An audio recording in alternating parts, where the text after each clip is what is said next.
I responded to a post on X yesterday regarding to blockchain being the core on which Web3 is built. So there were a little bit of some alterations in the comment section, and I told the person that I was going to make a video addressing this fully. So here is this. There is no Web3 without the blockchain technology. Or at least, even if we have something that is called Web3, it is not going to be as we know it now. The whole essence of the internet is just all about information and communication. This is why we had Web 1. During the era of Web 1, it was just all about static web pages, whereby you go there, you read information, you cannot interact. You just read the details, and that is basically that about that.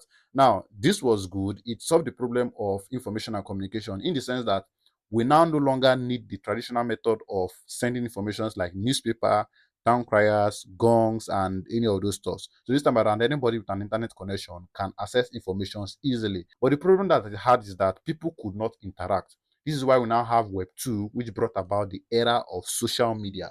Just where you're watching this video right now, after watching this video, you can drop a comment, you can like, you can also make your video addressing it. So it brought about interactivity. It solved the problem that Web 1 had. But the problem with Web 2 is that during this era, it is all about centralization. For instance, I'll post this video on TikTok now. If TikTok decides, they can be like, oh, this video, we don't like it, and then they take it down. I mean, you've seen it happening. People's accounts are getting banned on X every day. People are losing their accounts and a whole lot of that. That is problem that Web 2 has. One other problem that Web 2 has again is your data, your information. So whenever you want to sign up on this platform, they request for data from you, like your name, your house address, mobile numbers, and all of these things. These details, they also sell it to other companies and they make money from it while you get nothing from it. This is also a centralized authority. And then if we are to even take it further, Web 2 is not just all about the internet. It extends to our daily lives, the world, the way the banking system operates and all of those stuff. But then we'll stop there. So this is the problem that Web 3 tried to address. Web 3 is now making it in such a way that there is no central body that controls. For instance, on TikTok, there are central agencies that decide what should be and what should not be on the platform. Now, when it comes to Web3, Web3 is now trying to make it in such a way that it is the people, it is decentralized. It is not a single authority, a single place that is doing it. Web3 is now relying on code. It's now doing it in such a way that the code runs everything. So Web3 is just trying to build an era where there is no central authority controlling things, where there is no single agency like the government or managers controlling things. Most of you have bank accounts. You keep your money in bank accounts. If bank crashes today, I'm sure there is a maximum amount of money that you can receive. I don't know the exact amount, but I think, let's say for instance, you have up to a 1 billion naira in your account. If that your bank can crash, you will not be getting exactly that your 1 billion. They will compensate you quite alright, but you'll not be getting that exact amount of money. So you're basically taking the loss for the crash of the organization. So these are the type of things that Web3 is trying to address. Web3 is trying to make it in such a way that I don't have to trust the bank.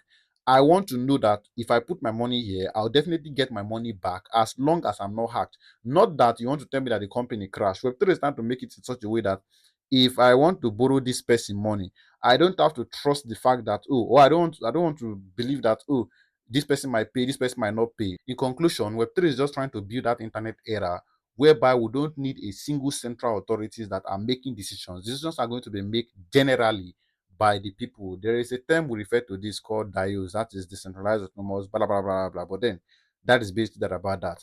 Now, this whole Web3 that we're talking about would not be able to function without the blockchain technology. Or at least, if we even have something that we call Web3, it is not going to be decentralized in a way. If you check, there is currently no technology that currently has been able to meet up with what the blockchain technology can do. And because I don't want this video to be long, I'll have loved to explain how the blockchain is and how it functions, but I don't want it to be long. So, in essence, there is just really nothing that special about Web3. It is just a new generation of the internet.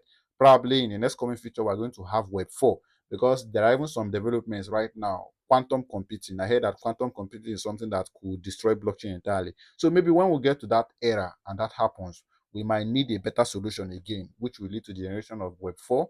And then in the near future, we might have Web5, Web6, and whatever web as long as the human race exists. But in conclusion, without the blockchain technology, we will not have Web3 as it is today. So the blockchain is the core on which Web3 is built. And that is basically about that. I'm going to see you in the next video.